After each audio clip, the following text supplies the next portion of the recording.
Bonjour et bienvenue sur notre chaîne YouTube Cameroun Magazine TV. L'actualité en continu sur le Cameroun et dans le monde. Vous êtes maintenant plusieurs milliers d'abonnés à travers le monde qui nous suivent au quotidien et partagent nos vidéos. Un grand merci pour votre confiance.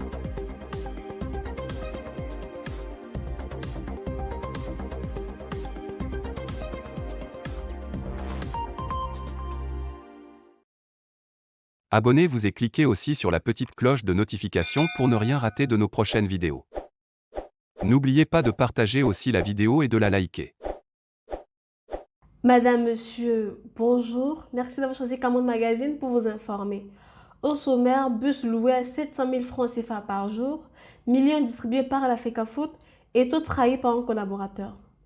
Arrivé à la tête de la Fédération camerounaise de football en décembre, Samuel Eto'o a pris un certain nombre de décisions et posé plusieurs pas qui ont réjoui plusieurs Camerounais. Mais derrière ces actions populistes se cachent plusieurs autres qui choquent.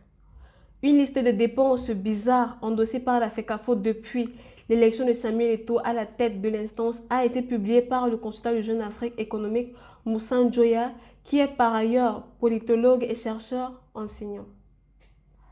Cette liste de dépenses que ce dernier a probablement reçue de certains collaborateurs mécontents du président de la FECAFOOT comprend des dépenses inouïes dont certaines sont masquées et d'autres ne devraient pas engager l'institution. La liste publiée est composée des questions suivantes.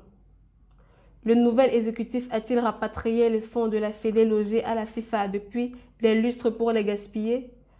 La Fédé loue-t-elle un bus à plus de 700 000 francs CFA la journée depuis plus d'un mois, ce qui fait plus de 21 millions de francs CFA? Un avocat lié à Samuel Eto'o fils a-t-il touché 7 millions de francs CFA ces jours-ci de la Fédé? Un membre du comité exécutif qui s'est revendiqué en Mondiovision comme étant infiltré et traître a-t-il perçu 12 millions de francs CFA ces jours-ci?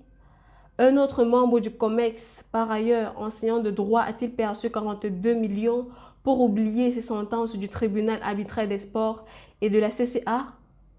Les suites du Hinton sont-elles désormais à la charge de la Fédé depuis le 12 décembre ou pas? Les bureaux de Douala de Samuel Eto'o fils sont-ils désormais aux frais de la Fédé ou pas? Mabowang passe-t-il le clair de son temps à percevoir des frais de mission ou pas? Madame Etombi Annette, épouse écolo, l'ancienne DAF n'a-t-elle pas été virée parce qu'elle refusait de maquiller les documents comptables? Répondez simplement à ces questions.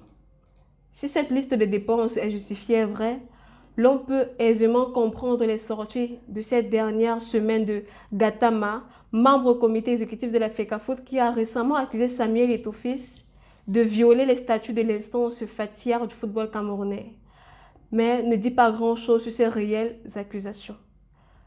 Restez connectés sur Cameroun Magazine pour la suite des informations. Je vous remercie. N'oubliez pas de vous abonner et surtout de cliquer sur la cloche de notification.